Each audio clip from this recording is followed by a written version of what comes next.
So the integration of mind is with the Antaratma, the Parabrahman, is absolutely necessary. And the mental disintegration to a great extent has to be eliminated from our system. Even when we are living in the Bhautika Jivan, materialistic way of life, the mind getting indulged into various distracting, defecting, destructing activities should be avoided. The tendency of the mind is always getting attracted to distracting, destructing activities without any effort and initiative. This gets attracted to those unwanted things. That's called Maya, illusion.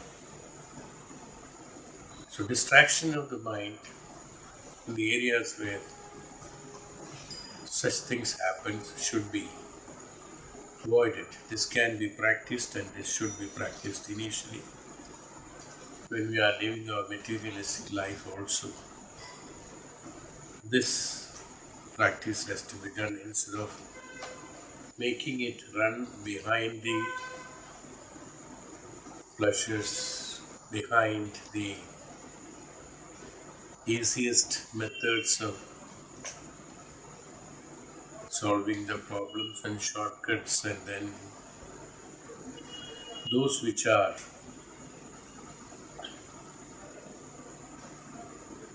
not acceptable to the inner self. It's not that mind doesn't know.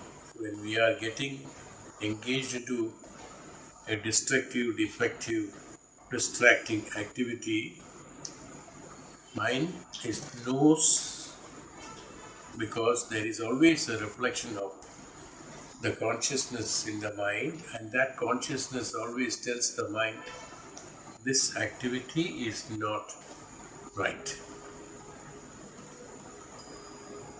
Because once a distraction takes place and a destruction takes place, to repair that and to come back to the reality, come back to the origin, come back to the original position, it's very difficult. Flowing downstream along with the flow is easy, but to come back when you have to swim against the flow and coming to the point where you have left, it is tough.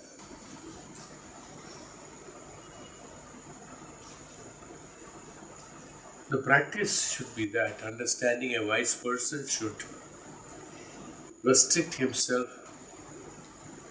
not getting distracted into those or running behind those pleasures and easy, achievable, cheap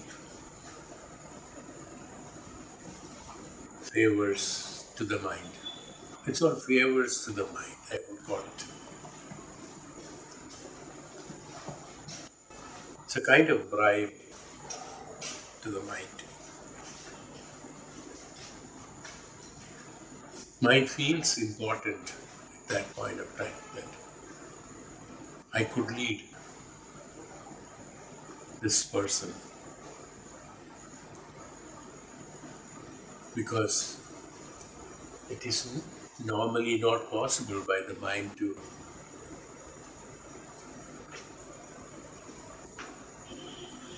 establish the truth to be executed unless it is integrated to the highest consciousness at all times. That knowledge, that jnanam has to be prevalent in the mind so that the mind doesn't get attracted to the Indriyas and the Bhautika Indriya, attachment to the Indriya, activities of the Indriyas. Is why he said it is very excruciating intolerance with the surroundings of such an individual. He will be in a miserable state of affairs, encircled, entangled with all these activities.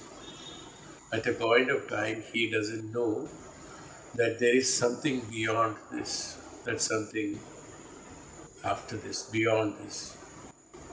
Because he's shackled with these distractive activities only. And he thinks these are the attractive activities. Why it is known as distractive activity?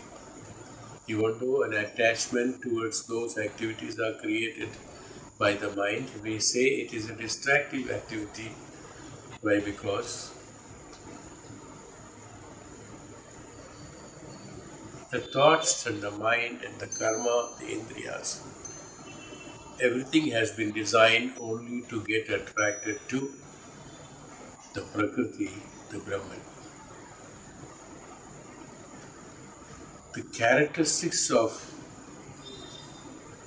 choice and characteristics of mind has been allowed, has been sanctioned only to get attracted to the Brahman or the Prakriti or the existence. So the capacity of getting attraction has been allotted to you not for getting attracted to distractive activities, is why it is known as distraction. Attraction should be only to that. We always say that. You all know it, I think, very well. In a school, in a classroom, suddenly, example what I get in my mind is only that. My teacher's voice.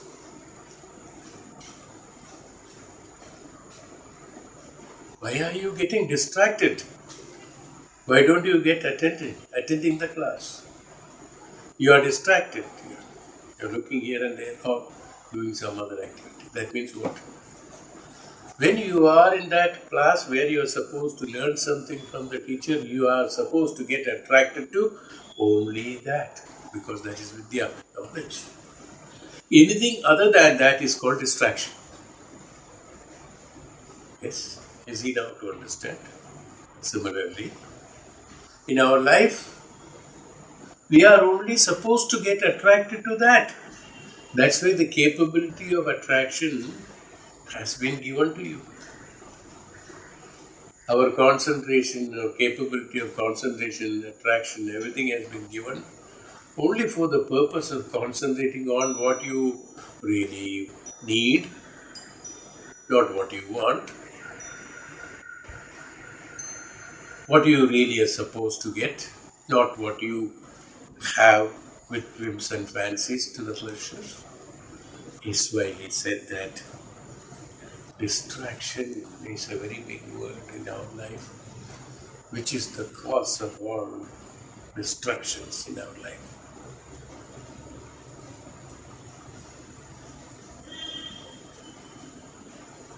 Firmly establishing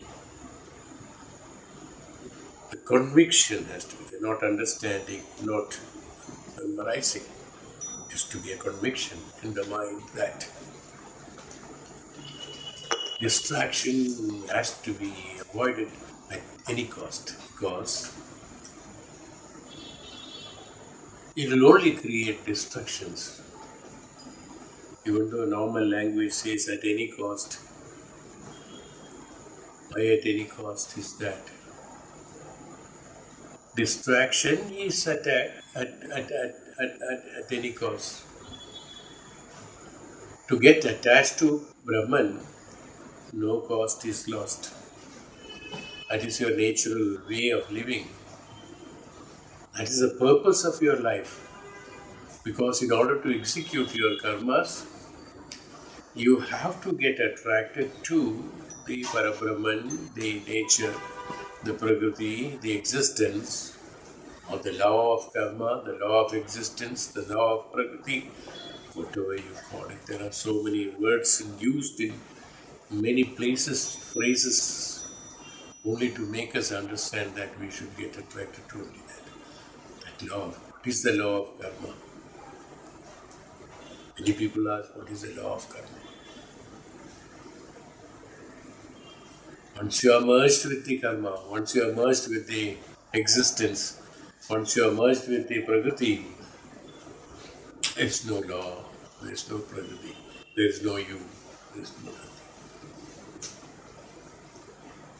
All those languages are only to make us understand, to get a firm step so that we can climb towards the true self, the true path, the true existence. Because that's what we are supposed to do. There's no question of choice. Why should I? The question doesn't arise at all. That why has got no meaning.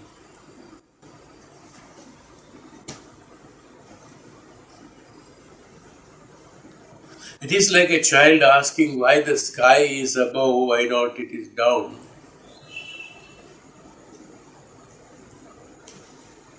Many children must have asked this. I don't know. Even I have asked. Why is it not coming closer to us so that we can hold it? No? Why is it so high? What makes it so high? Where it is supported? What is supported with that sky is getting supported. Right? So the why, the question of why is something like that. They don't know that it is a space. Afterwards we know there's nothing called sky. It is only space. They have given a name to that space which is invisible, not reachable, as sky. So we always compare the sky to height. Comparing the height, we see that sky high desire, sky high desire. That means that which can never happen because there is no sky. Sky high, your desire is sky high. This is sky high. No, we use those words, I think, many places, sky high. It's because it's another word to say that it is never achievable because there is no sky, first of all. You are referring to that which is not there. So, sky high, that immeasurable is called sky high. That immeasurable, that a child doesn't know. So he asks. Same way, an infant who is in the Vedantic studies, who doesn't know what is called attraction, so to make him understand, first he has been told to have distraction, so that you will know what is called attraction. Easier way of telling it. I think we have. It keeps on going, so better to stop it here. Attraction in this time. I wanted to only emphasize that the word distraction in our life, how much it means, how much how much of weight it carries in our life. That distraction is the basic cause of all the destructions. That's why destruction and distraction, a very minor difference is there. By distraction, you easily get into destruction.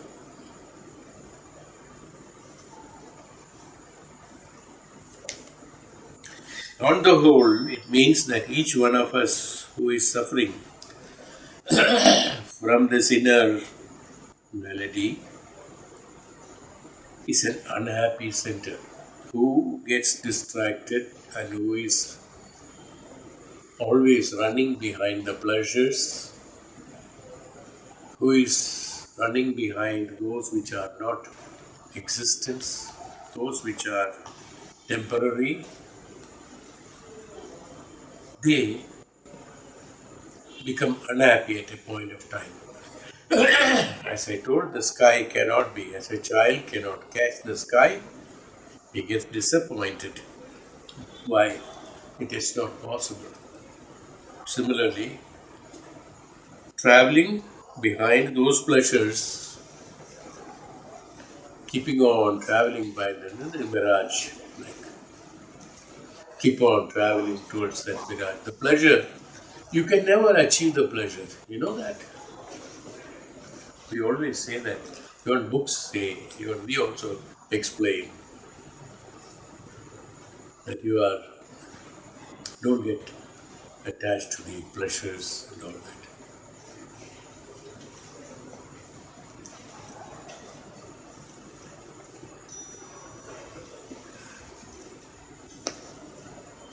It's a thought of having that it is a pleasure is called a pleasure. It is not that pleasure is a pleasure. The thought of pleasure is a pleasure. The thought of having that pleasure, the thought of being in pleasure is a pleasure, is a status of mind. The pleasure is that. The pleasure is an abstract, a feeling. It is not real because pleasure is not permanent. That which is not permanent is not real. Simple. Pleasure is a feeling, like any other feeling, as I told you in different other classes, previous classes. The pain, feeling of pain, we said. Feeling of pleasure is also like that.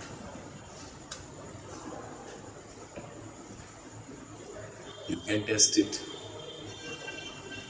It's only because you are feeling that it is so enjoying, it is pleasurable. That's why people are very particular when somebody goes to some place or some party or some get together and nothing. He reminds him, how does he remind him? Enjoy. Please enjoy. No, he's reminding the mind to enjoy. No. Don't just go and sit in a corner. Enjoy. He has to be reminded. Greetings are that. Please enjoy. Don't. It's a feeling, The pleasure is a feeling. That's why it is known as a pleasant experience. We call it as pleasant experience. The experience is pleasant. It is not the object or the place or the event or the situation is not pleasant and pleasurable. That pleasure is in your mind, your imagination. That's only because you think it is pleasure, it is pleasure. It is not pleasure. You yourself or I myself have felt, you yourself also might have felt, we are all same. You yourself must have felt in many occasions where we are supposed to be pleasing, pleasurable, smiling.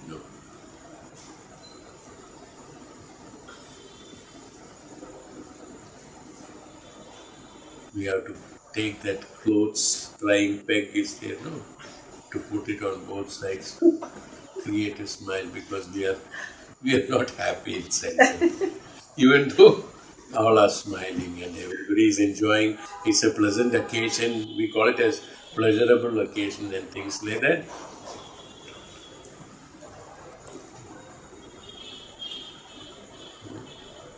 We need a skin upgradation in order to, I don't know whether there is a word like that, to smile. See, is that pleasure? But another time it was pleasure, but this time it is not pleasure. How can the object, if the object is pleasure, how can it be different in different times? It is you who is different in different times. If you are the ones who is different in different times, you are the ones who is thinking it is a pleasure or it is not a pleasure. You know. Is there anything called pleasure? It is your experience, your own thinking, your own experience that no, oh, it is pleasurable. It is pleasant. So the person who is disintegrating from the existence, who is running after the pleasures where the imagination. Now what happens? When he is not pleasurable there, he will look for pleasures now. Goes one more step.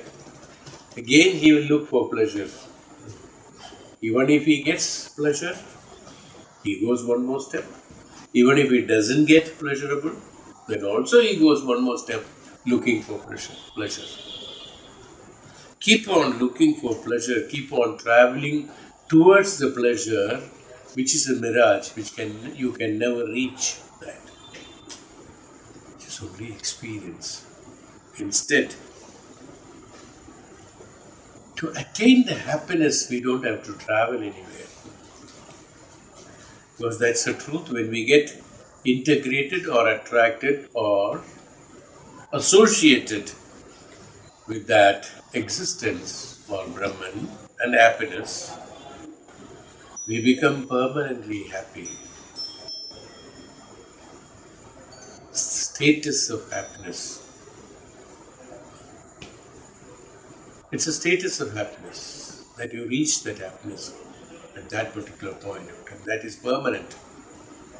Pleasure is temporary. So what happens? The ones who undergoes from this inner melody, who is in this harmony with the Antaratma, who is in this harmony with the existence, who is in this harmony with the true experiences which is supposed to be happening to him in order to take him towards the Antaratma, he creates an unhappy center, spreading unhappiness and restlessness all round oneself. He is not only unhappy, whoever looks at him becomes unhappy. Because he is the. See how beautiful it is. You should remember this. Some people say that, hey, leave it to me. Whether I am happy or unhappy, what does it matter to you? He should not normally we ask. Take it. But he doesn't know you being unhappy. He says, spreading unhappiness and restlessness all around oneself. Whoever is around you at that point of time, they are all, what is this? Situation is grim. Come, let's go out from here. No, something has happened and everybody is sad. For some time it's okay, then it goes beyond. Then see that people slide slowly, open the door, go out. And here I am outside, I am waiting here outside. Spreading unhappiness. This effect happens to others. It should not happen. That's a different status. That's a different way. That we have already explained that one should not get affected by others' feelings and others' presence. Others' presence and feelings should not make me happy or unhappy because I am the Brahman, the individual, which is called happiness. That cannot be turned into unhappiness or grief by presence of something. Is the ultimate of the Vedanta, of course. That will come. We have already discussed this in the Upanishads. One should not get affected by that. That is to reach that status only, he is starting from here. To reach a status of that, I should not get affected by any of the pleasures, any of the attractions, any of the attachment, any of the events that is not Prakriti, not existence, I should not get attracted to it, is what we are trying to reach there. So the initial step, he says that disintegration should be avoided. That's why the word disintegration, and also we also said about the disharmony. To become harmonious, we are all starting from there in order to reach that state. But he says here, in the initial stages, says we have to tell this.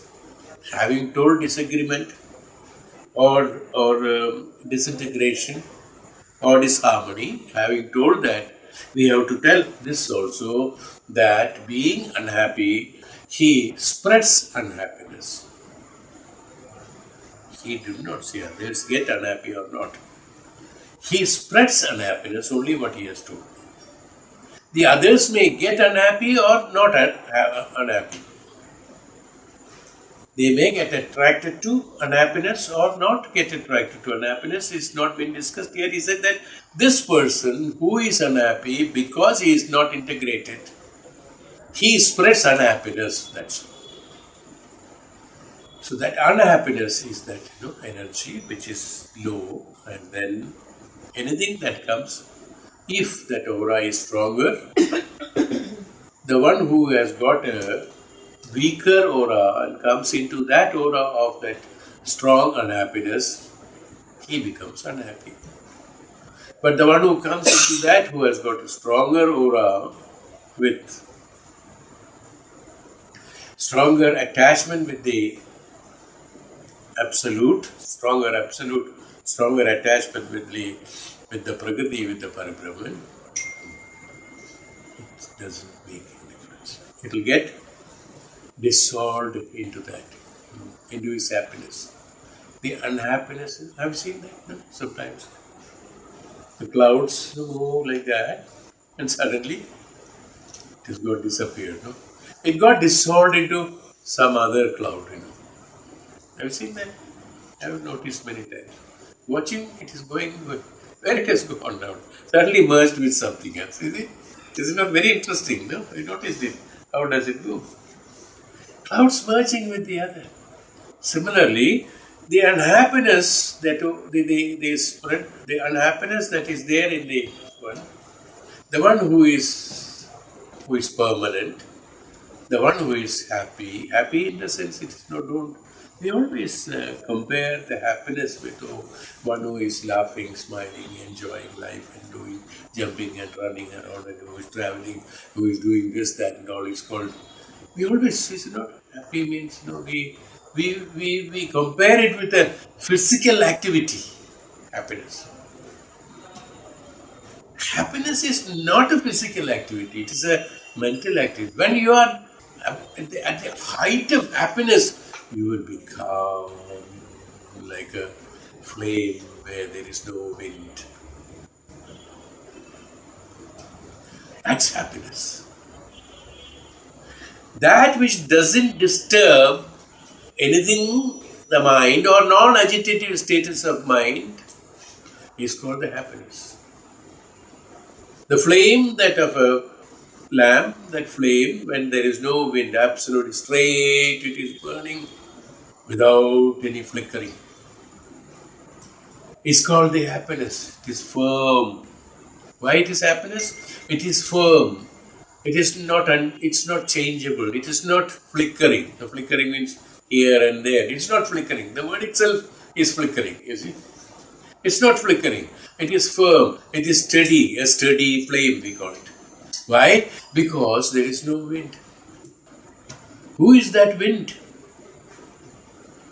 That wind is that which is disagreement, disharmony of the self, which is blowing out, and then that makes the happiness flickering.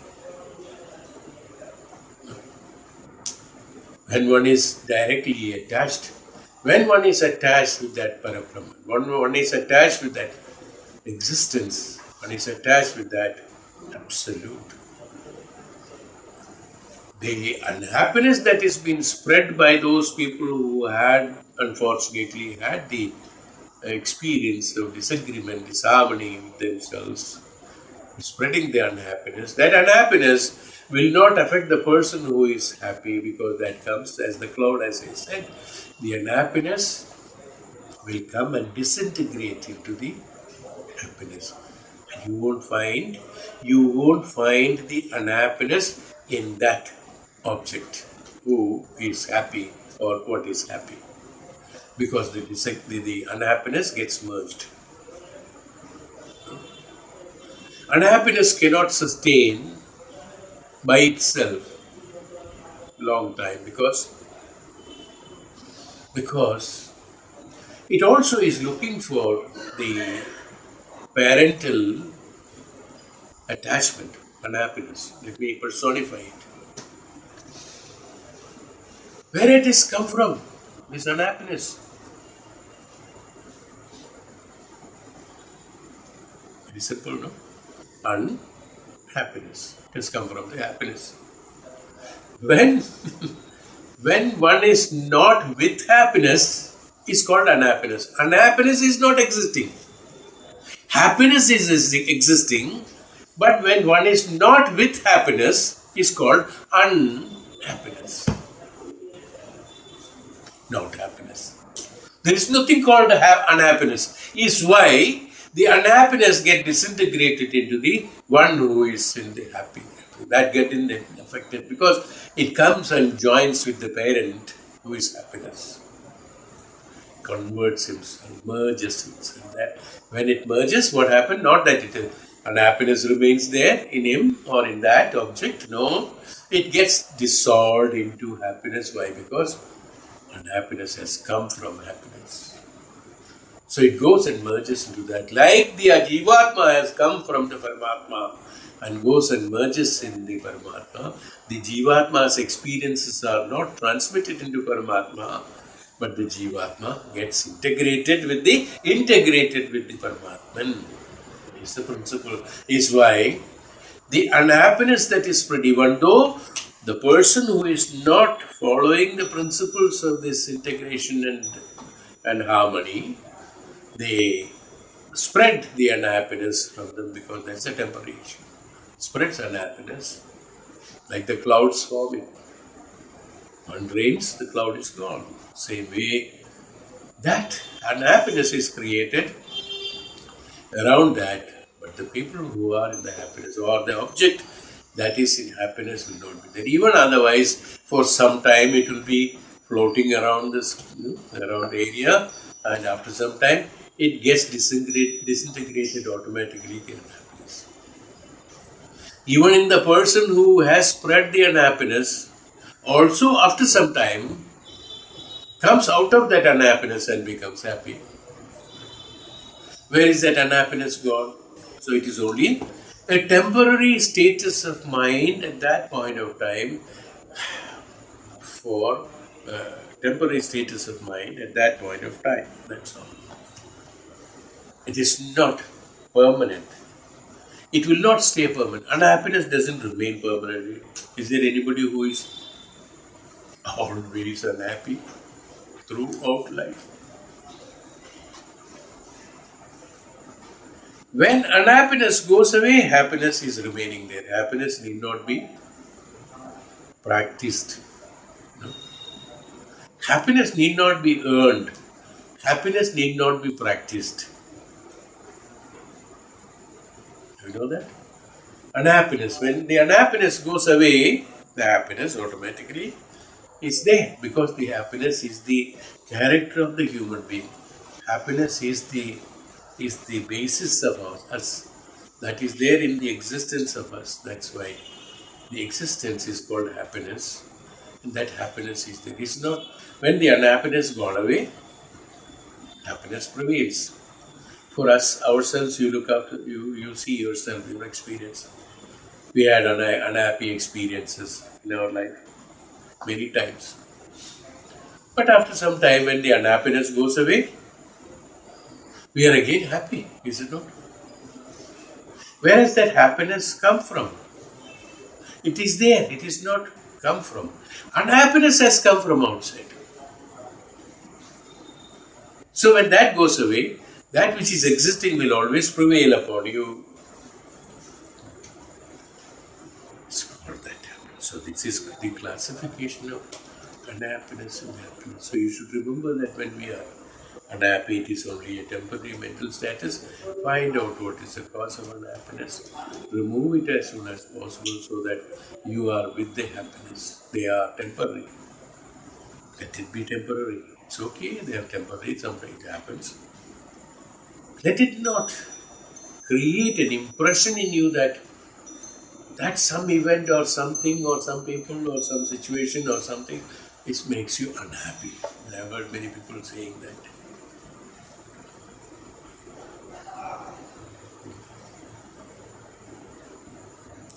Let us not attach unhappiness to the object or the person, not the object. Unhappiness is your status of mind.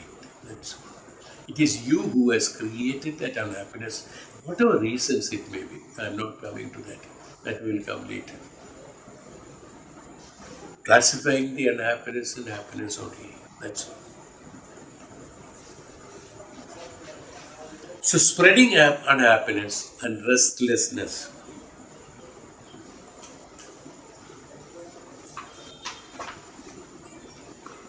Restlessness is unhappiness.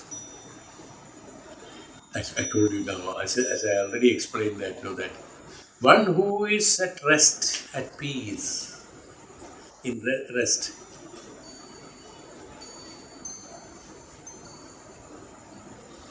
is not unhappy. The restlessness, not in the rest condition, restful condition. Resting means what? What is rest? Rest. What is rest? We all talk rest every day. You rest, I rest, you will become better. What doctor says you rest.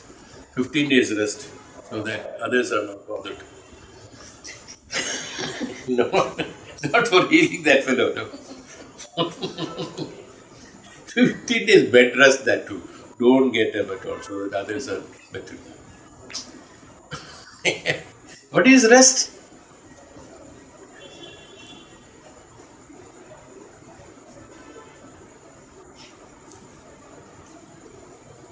Rest.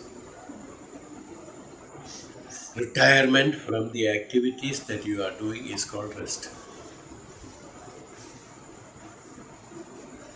Retire from the activities that you are doing is rest. So rest or restlessness. So we said, the one who died,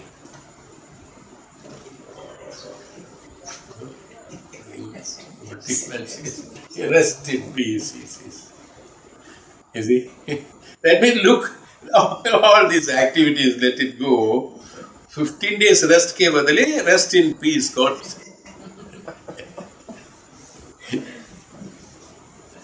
It's called. Now you understood what is rest. Retirement, that means disengaging yourself from the engagement you are entangled with. It's called rest. It's the definition.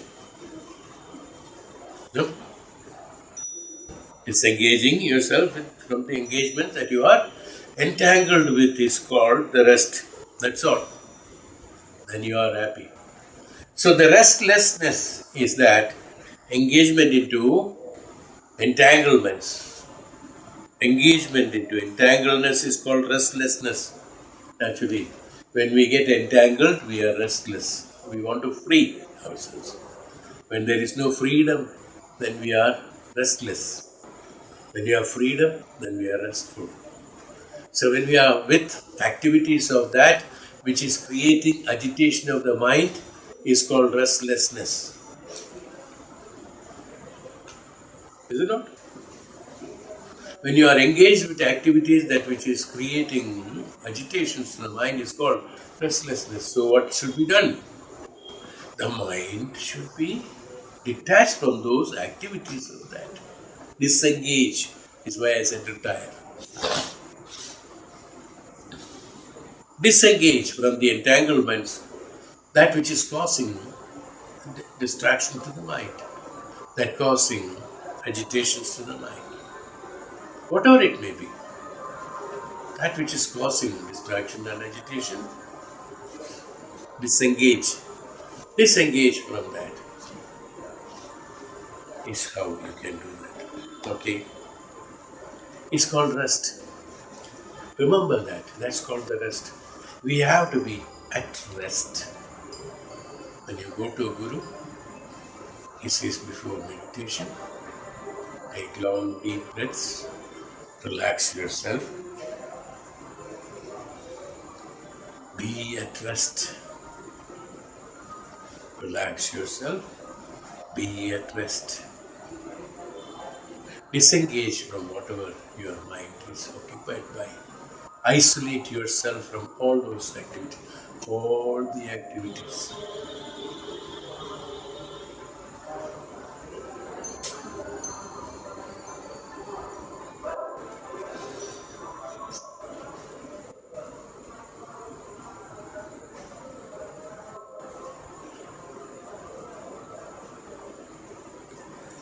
A solution to these problems, very complicated and extremely confusing to the average mind,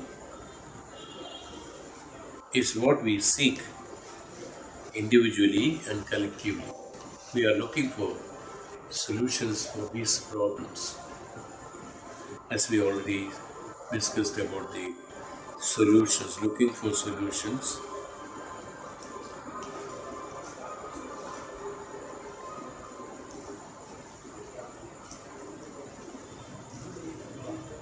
we keep looking for solutions for coming out of it. But we have traveled so far that we don't find any solution.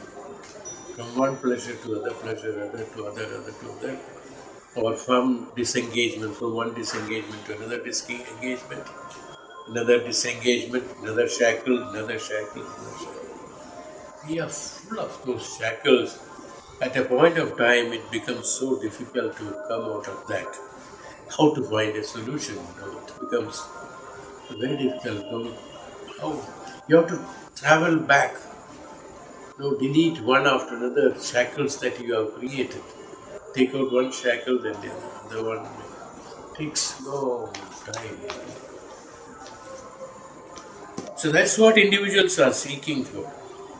The results of such investigations conducted by the ancient rishis and the data collected from their personal experiences constitute the bulk of our scriptures.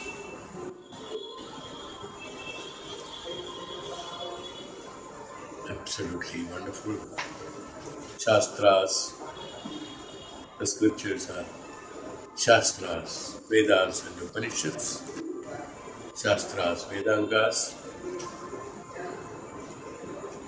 Upavedas, Samhitas.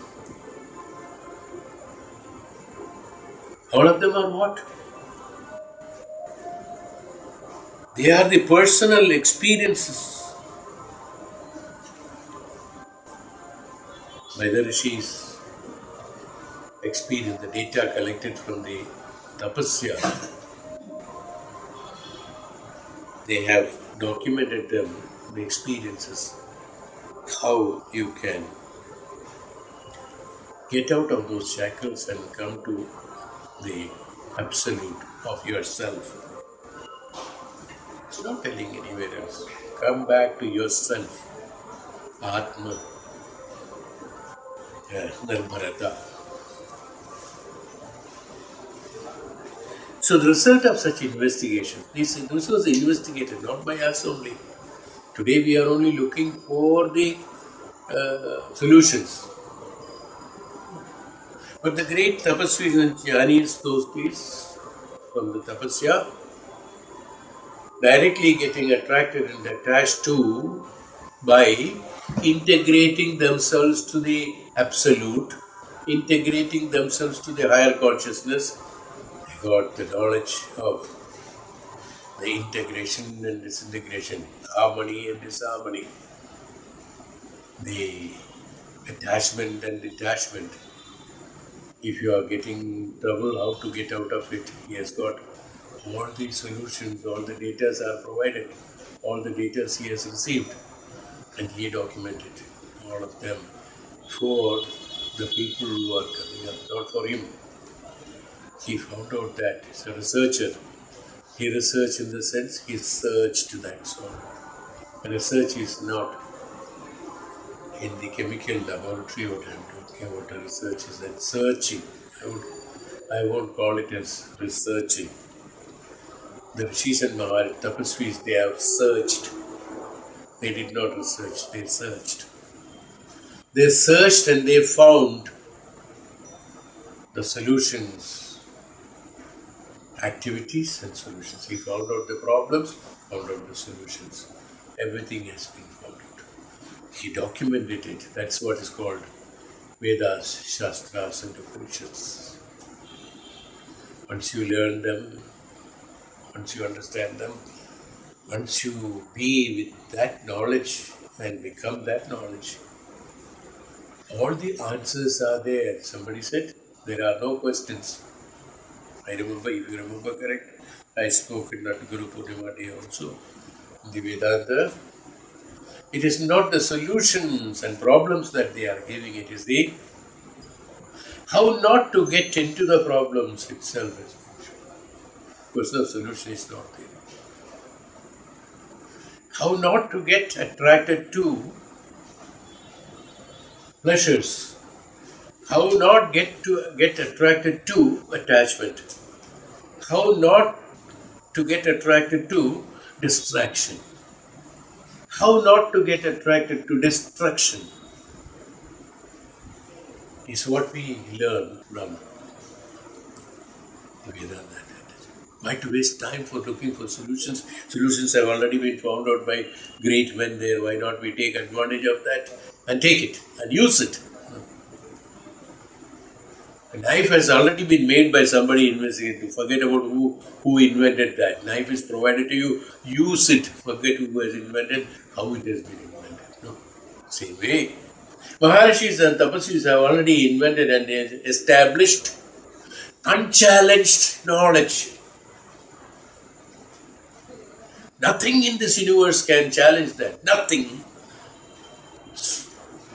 Whether the universe is there or not. That knowledge prevalent always, because that existence, that God, whom we call, that Parabrahman, who we call the name of Parabrahman, it is an existence, whether the universe is there or not. Which universe? Which world? Which women? So experiences have been constituted the bulk of all that are there in the scriptures. That is why the great rishis, even from ancient times, when you look back, even Satyuga, even Treta, when you look back, all the Maharishis and Tapasvis talked about the Shastras and the Tattvas and the Brahma Tattva and Brahma Jnana from the ancient times. Why? That is knowledge. That has not changed.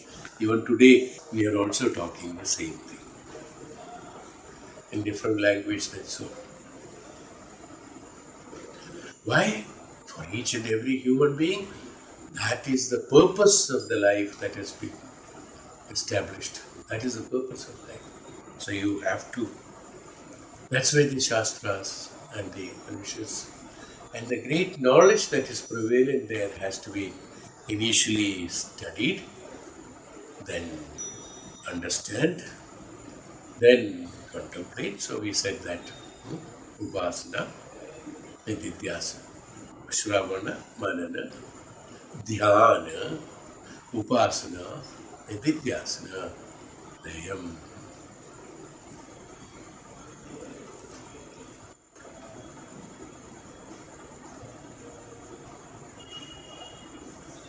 Is what is required. These are the methods that has been told in order to reach that status of the scriptures. But today, unfortunately, instead of searching for a radical solution, is what he is writing. Specific cure for his problematic disease and consequent sufferings in life What man actually does in society is to collect around him various kinds of escape distractions and compromise dopes through all kinds of foul methods is what he's doing. I don't know, Swamiji has got various dopes. Swamiji has explained it in wonderfully well. Instead of, as I told you, no temporary pleasures, we are looking for it. Forget about it, leave me alone. People trying to find out the kinds of escape distractions he has written in order to escape from that instead of finding out the true solution. The escape distractions are the ones which we constantly keep on looking for solutions from different methodology of the materialistic way of living, through intelligence, through other experiences, through other things and all that. No. What is it? Beating around the bush, what we call. Instead of looking for solution where it is available, there is a solution available. Instead of looking for that, what does he mean by kinds of escape distractions? Escaping from the truth, escaping from what is called escape, from a place or from a trap or from where you are there, from there, without the permission of that existence or that place or that premises, sneaking out without informations and going away is called escaping. Look, that means also escape is one way, that way escape physically. Next escape is that what?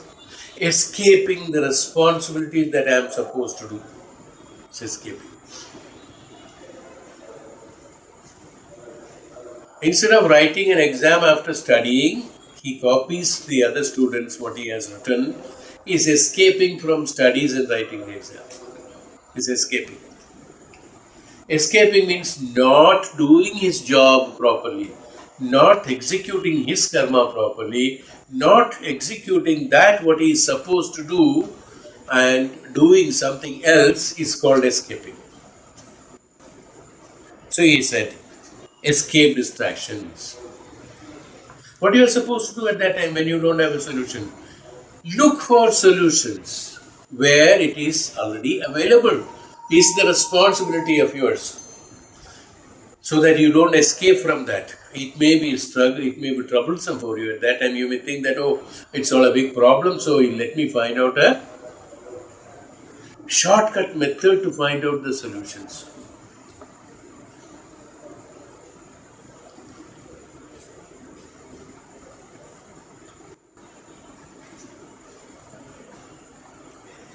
Is how the true bhakti has become a kind of escapism.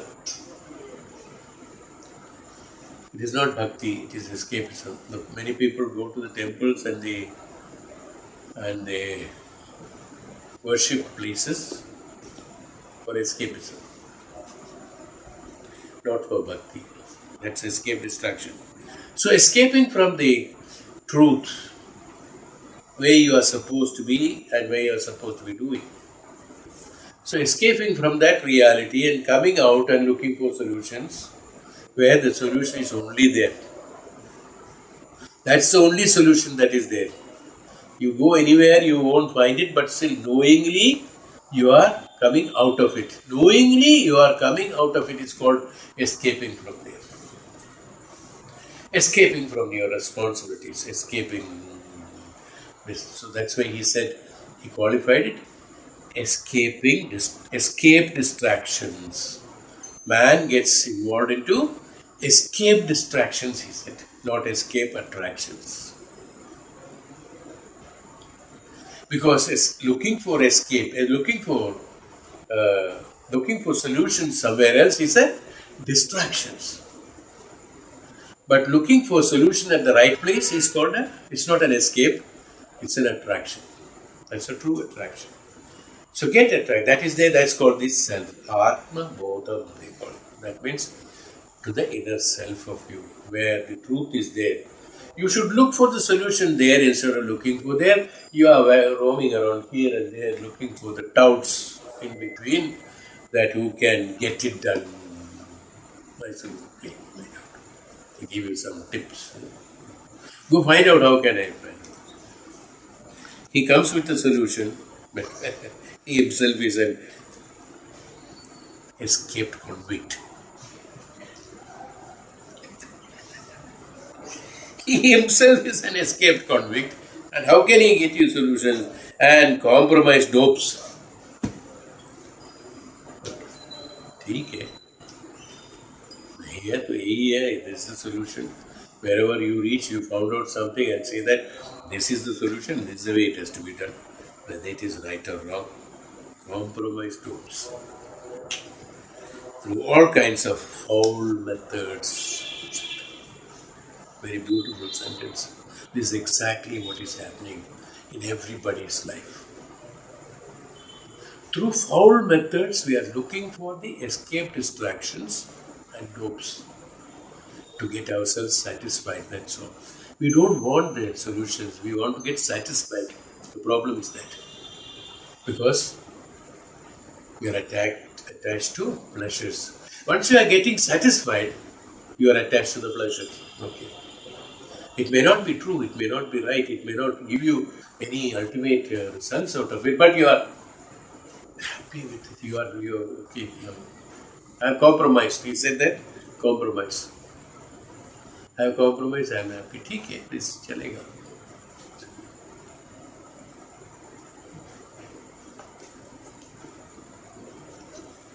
He verily hopes to drown his sorrow in ever so many unhealthy indulgences. Next, unhealthy indulgences. He gets indulged into alcohol, drinking, drugs. Right? बहुत तकलीफ है. तकलीफ बढ़ गया. पहले तकलीफ बाहर में था. आफ्टर इंडल्जिंग तकलीफ अंदर चला गया.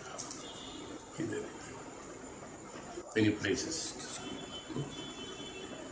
Many places it gets accumulated because of the thoughts, as we said in the first paragraph. The mental agony is the one which is creating the biggest physical agony. Transmitted into the sentence. These methods, so what happened? There were so many unhealthy indulgences, not only for physical health, also for mental health, because one gets habituated with unhealthy indulgences. By mind also, by telling lies, by ninda, by behaving bad, criticizing others, looking for bad things only, and questioning the knowledgeable, not respecting the gurus and the great knowledgeable people. All those things, what happens? They are all indulgence, unhealthy indulgence to the mind.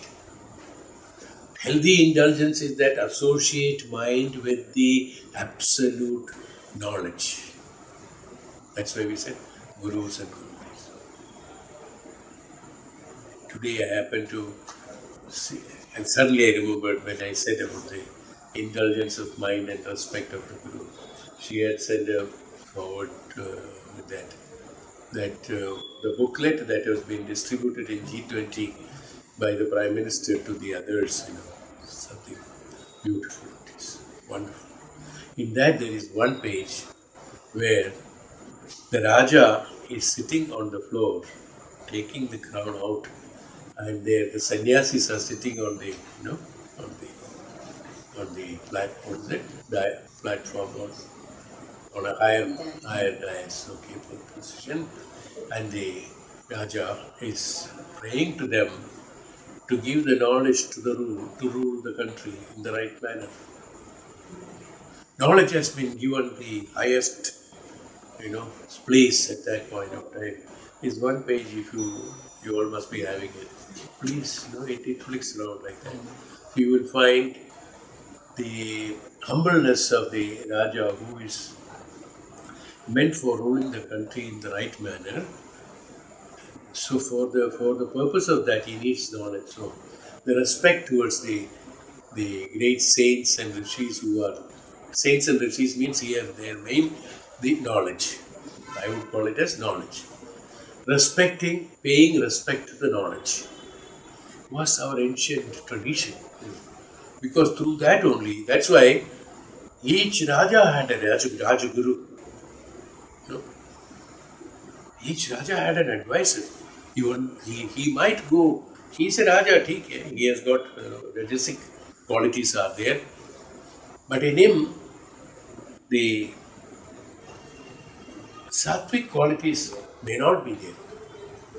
But for a Raja, not only rajasic qualities are required for a Raja, but also in order to bring peace and harmony and the right way of ruling the country, the absolute principles have to be understood. He has to be a Raja Rishi, in fact. But because his activities, there are so many activities that he has to do, he doesn't have time to become a Raja Rishi like Janaka because he's involved into the army, taking care of the army, taking care of the finances, looking after the collection of taxes and taking care of the ministers, taking care of the other problems and then harmony, order, and this, that.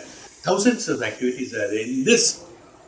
To be meditating and getting this one is a very difficult process. Even though he must be doing it, but then so he wanted a man who is absolutely calm, peaceful, who can definitely advise us. We will find all our ancient, I think all Asians probably.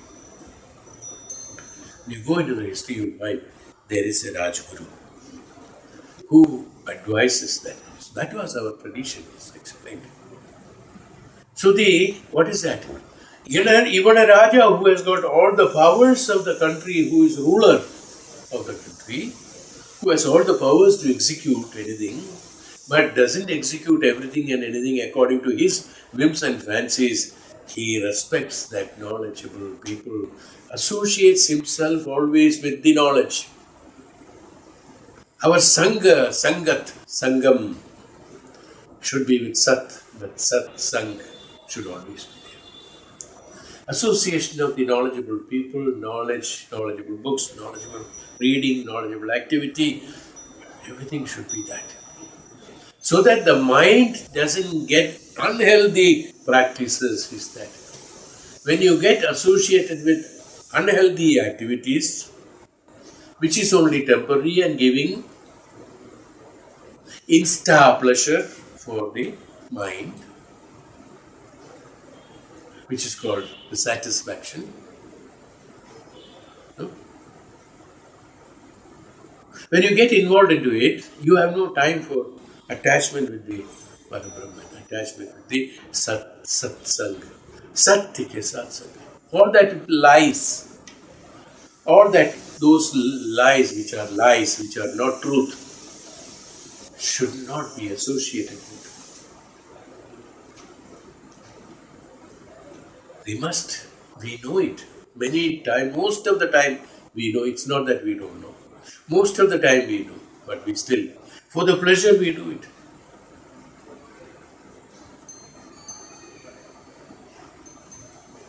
Even for joke, I think I have read this in Chandogya Upanishad, if I remember correctly. Even for joke, even for a pastime, don't criticize God, don't criticize existence, don't criticize Prakriti, don't criticize gurus, don't criticize knowledge or the Shastras and Vedas, which are the knowledge. This is there in the Upanishad. Even for why? Because even for that, he wants to tell you that even for a moment, even though you didn't mean it, one didn't mean it actually. One doesn't mean, we call it, we didn't mean it, no. But even for joke, that's what we didn't mean means for joke. Even for that, don't tell that, because the mind picks up those signals very fast, because as I told you, the mind is very much attractive and very, very magnetic towards the negativities. They get very fast attracted to it. and makes it a habit. Gradually reminds you once in a while. If you eliminate it, then it goes off. Otherwise, if you start practicing it, it becomes the habit of yours, character of yours. Unhealthy mind make me feel disassociation with satsang. Satsang is not only a group of people sitting and listening Sankata. Association with Sat, association with the truth, association with the knowledge. You don't know what is truth. Why? I don't know what is truth. Tell me. Truth has no definition. Satyam. That which is existence is truth. That which is not changeable is truth. That which is Brahman is truth. Now, how to know that Brahman? He said, only way of that. You cannot understand the language that is borrowed in order to teach you what is Brahman. Because Brahman cannot be explained. Brahman has to be experienced. And this I have number of times I have told. Sweetness of sugar, sweetness of orange, sweetness of apple, sweetness of rasagulla, sweetness of something else. Can you give a definite explanation about the sweetnesses of different things? All are sweet. And everywhere the sugar is there. But is it the same taste as sugar? There are different tastes, no? Different sweetness is there, but we can't say it is. What to do then?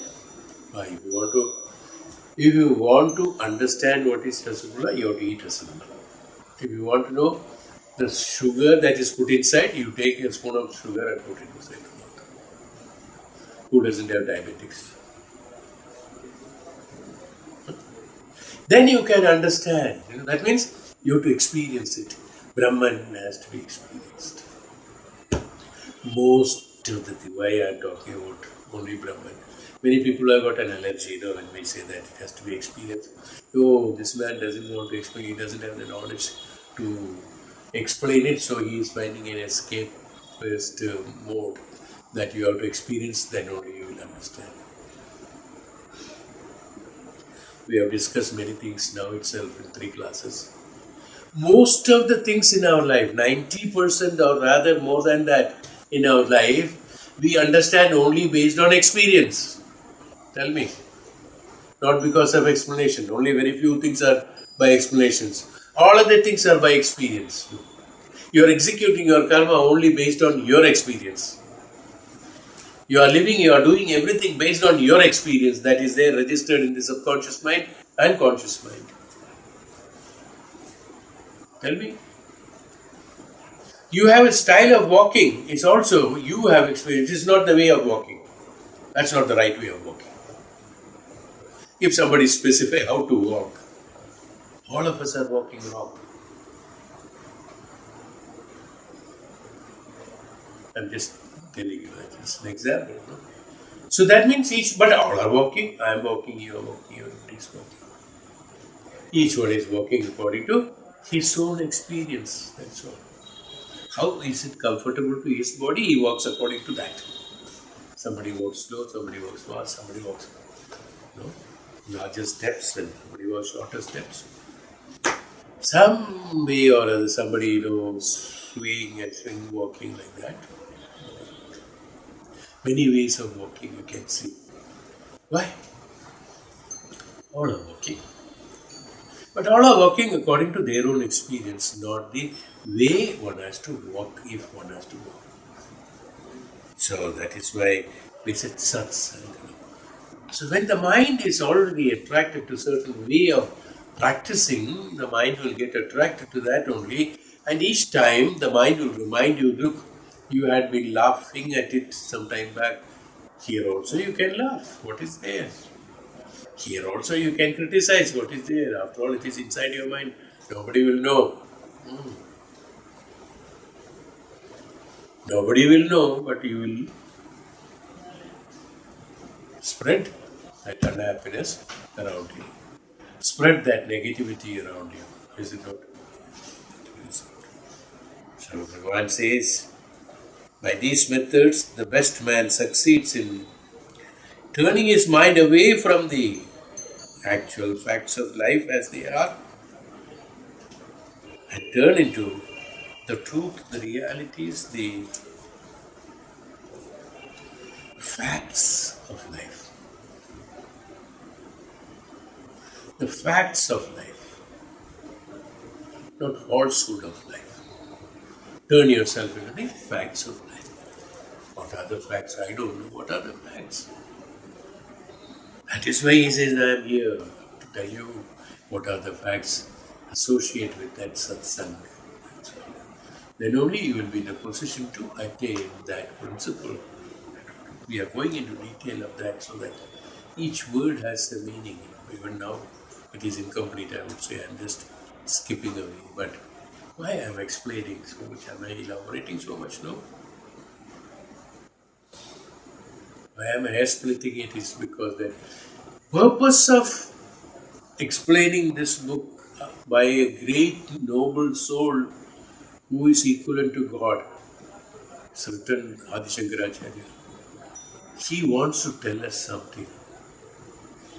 So we must put all the efforts in whatever possible. Probably this itself is only 1% of what he really has thought. I don't know what I am talking. Must do the justification to that because he wants others to understand this so that we know what is the reality of life, what is the truth of life, not that what we falsely thinking that this life is this. No. So he said, to analyze scientifically and to observe closely the nature and behavior of our outer world of objects and the inner instrumental experiences in us are methods employed in the Upanishads by which the seers have discovered a happy solution for the great problems of the man and his life. Same thing what I told you. It's all established and written by that memories, experiences by the great men in Vedas and Upanishads. So the way is that look for that, study that Upanishad. Those Upanishads will tell you, we had been doing it, tell you what are the solutions to be finding as Brahman and to be that by which the seers have discovered a happy solution for the great problems of man and his life. He has differentiated with the man and his life. Man and his life. Man himself is a problem. And his life naturally. So the life itself, more problem.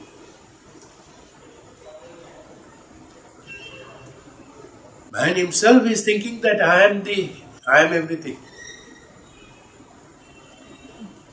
The Sharira is, I am the body, I am the mind and Sharira thing, I am the Atman, I am the Paramatman, I am this, I am so and so. I can decide everything, I will execute everything. I am the owner of myself. I am the owner of the universe, I am this, I am that, I am that. When he thinks like that, so a man is a problem.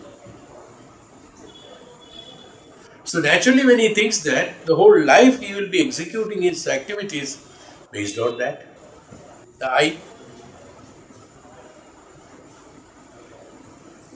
That's why he said the man, great problems of man and his life. Problems of the man and his life. Problems of the man is different, is his. Problems of his life is different, associated with many things. Man's problem is his own problem. His life's problem is associated with many things that he is associated with. What is his life? His life is he is associated with. Is why he has divided into problems of the man and his life.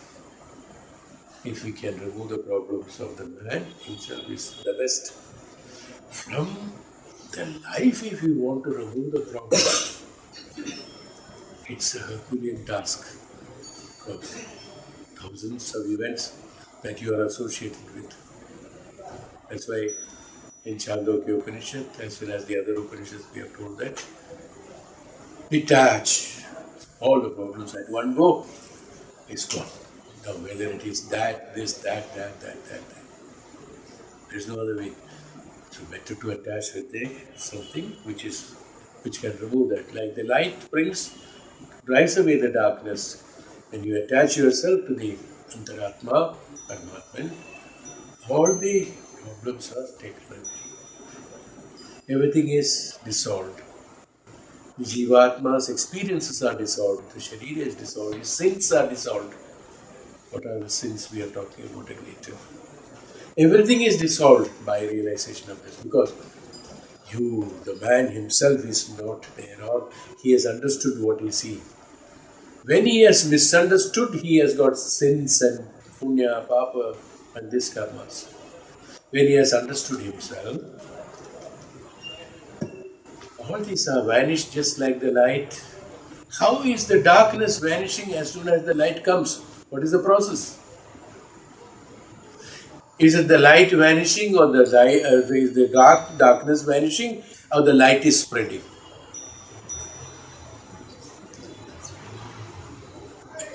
That's my question. Both are true, no? Darkness vanishes. Light is spreading.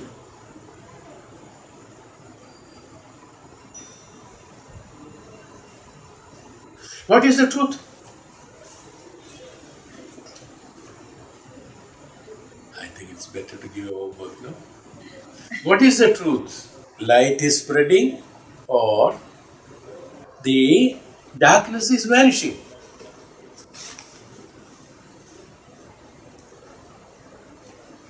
With this, we close today's class. Shanti.